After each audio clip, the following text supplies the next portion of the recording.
siin räägime siukest asjast nagu, kuidas kohandada ChatGPT-d. See on siukene isiku pärastamine siis. Ja võib-olla sulle tekib küsimus, et okei, kohandada ChatGPT, kohandada GPT, mis on nende kahe vahe nüüd sarnased nimed, on ju. Et nagu nägid, kuidas me GPT-d tegime.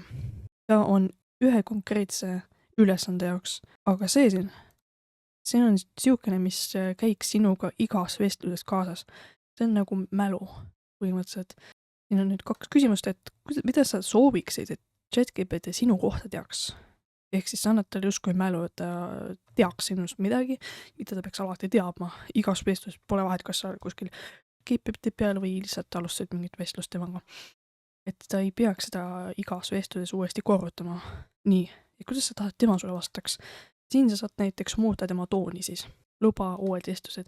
Et alati, kui sa alati uut vestlust, siis need tulevad kaasa sinuga. Aga mida sa võiks siia siis üldse kirjutada? Mul on tegelikult siin kiirühendus täitsa olemas sellest, oot. See ei ole midagi nii erakordset, ma ei hakkasin midagi uut välja mõtlema temast. See on väga isikupärane asi siin. Siis sa panedki mingid teatud mustrid, mis sind häirivad näiteks või mida sa tahad just sinu puhul teeks. Ma ei saa sulle siin väga täpselt öelda, et ei pruugi sind kõnet, eks ole. Siin ta on. Seda ma leidsin tegelikult Redditis. Näiteks kohe see esimene kommentaar on väga hea siin, et see on nüüd, mida isestada siia. Ta annab sulle ka siin mingi mõtteid. Aga kui sa ei tea, mida panna, siis mulle meeldis väga see, mis siin on kirjas siis. Et ära kunagi maini, et sa oled tehisintellekt. Ära kasuta mingid, põhimõtteliselt ära vabanda või ära ütle siukseid teatud sõnu. Näiteks siin häirivad mingid sõnad, sa paned kirja, et ära tee seda. Ja siis sa enam ei näe seda lihtsalt. Nii.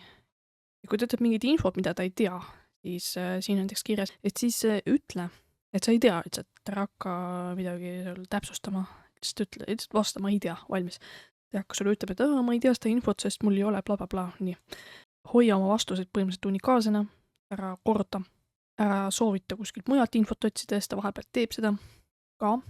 Kui tema midagi teada on, nagu mine vaata X kohta, no okei. Ja kui sa annad talle mingi keerulisi probleeme või ülesanded, siis näiteks siin palub tal väiksemateks tükkideks teha ja seletada neid. Ja kui sa küsid näiteks mingid ideid, värke, asju, et siis ta annaks mitu tükki korraga, mitte ainult ühte. Ja siin on ka üks väga hea mida võiks panna ka, et näiteks kui see nagu nii raudselt, sa ei anna lihtsalt nii palju infot, mida võiks anda. Ja siis tal ei ole sellega suurt teha. Ja siis üks hea asi, mida võiks teha, on, et ta küsib sinult siis, et lisainfot ise. Et sina ei pea talle kogu aeg ütlema, et küsi minult lisainfot ja sa paned kohe selle sinna sisse, ta hakkab sinult küsima ise. Valmis. Pane juurde viiteid, allikaid, linke, kui ta neid kasutab. Vahepeal ta ei tee seda ka, et ise küsima temalt, palun tee seda. Ma arvan, et ta nüüd teeb seda, võt seda siin. Ma olen tähele pannud, isegi kui sa ei pane seda kirja, aga ta ei pruugi teha, et hea, kui sa paned. Kui ta teeb mingit viga, väga hea, kui ta ise näeb seda, et oi, ma ütlesin valesti, ta parandab ära. Nii, siin ma väga ei saa sellest osast aru, ise. Aga saad põhimõttest aru, kui kasulik ikka on siin. Siin annavad veel, kui sa tuled vaata, oi, kui palju siin on erinevaid mõtteid, mida võiks kasutada. Seda saad ka mul kiirvahendis leida. Mul on seal link siia. Ja siia sa võidki lihtsalt, sa ei pea siia panema midagi tegelikult, aga kui sa tahad, et ta teaks sinu kohta, sinu eraelu kohta midagi, sinu tööelu kohta midagi, sinu mingi, ma ei tea üldse, mis elu kohta. Igatahes mingid teemad, milles sa väga tihti räägid temaga näiteks. Tegelikult ChatGPT-l on mälu antud, aga see ei ole veel kõikidel isikutel. Võib-olla sinul on, minul ei ole. Väga paljudel veel ei ole.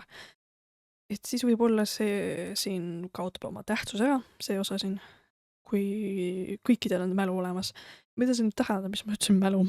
Et tegelikult jah, et nad juba tasaks annavad inimestele siukest funktsiooni nagu mälu. Et kõik, mida sa temaga siin jutustad, ta hakkab neid salvestama endale põhimõtteliselt mingid olulisemaid asju, et kui sa temaga mingi järgmine kord vestlust pead, ta juba teab sinu kohta mingit infot. Nagu päris inimene põhimõtteliselt. Võib-olla sul on, võib-olla saad sätetes vaadata, kus sul on mingi mälu asi olemas.